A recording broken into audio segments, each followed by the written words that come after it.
Depuis bientôt 2 ans, le Centre malien de promotion de la propriété industrielle, CEMAPI, s'est lancé dans une mission ambitieuse, labelliser les produits du terroir malien. Pour réussir ce défi, le CEMAPI ne ménage pas ses efforts. Ce jeudi 13 juin 2024, au mémorial Modibo Keïta, une table ronde a réuni chercheurs et industriels pour améliorer la compétitivité des filières mangue et karité.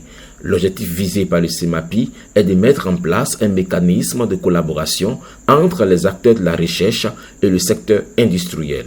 Le CEMAPI sera-t-il capable de tisser les liens solides entre ces deux mondes apparemment opposés?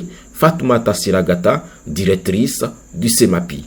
Tout est une question de planification stratégique et de priorisation en fonction des enjeux du moment. Nous travaillons aujourd'hui vraiment à accompagner ces filières-là en matière de structuration, de gouvernance, mais surtout d'amélioration de la compétitivité de ces filières. Ce qui n'est pas chose aisée. Je pense que c'est petit à petit que nous avancerons, surtout arriver à faire comprendre aux deux parties qu'ils ont tous à gagner dans ce processus-là. Al-Mokhtar Baba Kunta, chargé des signes distinctifs au CEMAPI, met en lumière un obstacle à la collaboration entre chercheurs et industriels. Le défi, ce n'est que la volonté des inventeurs. Donc vous mettez la faute sur les inventeurs? Moi, on ne les met pas à la faute parce qu'on ne peut pas les obliger. Je vous dis que les droits de propriété intellectuelle sont des droits conférés à l'individu par une création intellectuelle. Ils ne sont pas obligés.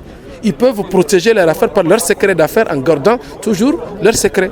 C'est donc clair. La clé d'une meilleure collaboration entre chercheurs et industriels réside dans la création des plateformes de communication et de financement partagés, tout en protégeant les secrets industriels et en établissant des structures de soutien efficaces. Diango Cissé, président de l'association malienne pour la promotion de la recherche, de l'invention et de l'innovation technologique. Ce que vous venez de dire, c'est très juste. Et le CEMAPI fait bien son travail, mais ils sont limités parce que là, c'est la structure étatique qui est là pour mettre maintenant la forme administrative dans les inventions et innovations. Mais nous qui sommes les inventeurs et des innovateurs, les chercheurs, il faut que nous-mêmes on se connaisse.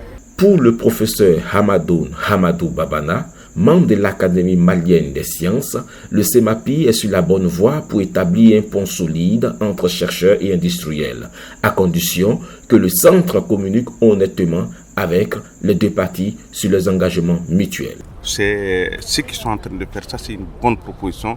C'est d'abord que chacun présente son problème et les chercheurs présentent ce qu'ils peuvent faire pour régler ce problème et qu'ils discutent sérieusement ensemble et qu'on mette sur point une collaboration franche et qu'il y ait quelqu'un qui va superviser cette collaboration-là. Donc dès qu'il y a un côté qui est franche, qu'on lui dise la vérité et puis qu'il revienne sur le truc. Si on arrive à faire ça pour un premier coup, le reste ça va aller. Le défi est immense, mais les premiers pas sont prometteurs. Si la communication, la confiance mutuelle et la transparence sont au rendez-vous, le CEMAPI pourrait bien devenir le catalyseur d'une véritable révolution industrielle au Mali. Mais la question demeure, chercheurs et industriels sauront-ils saisir cette opportunité unique? Mardo Cheboli, Bamako, pour Sciences de chez nous.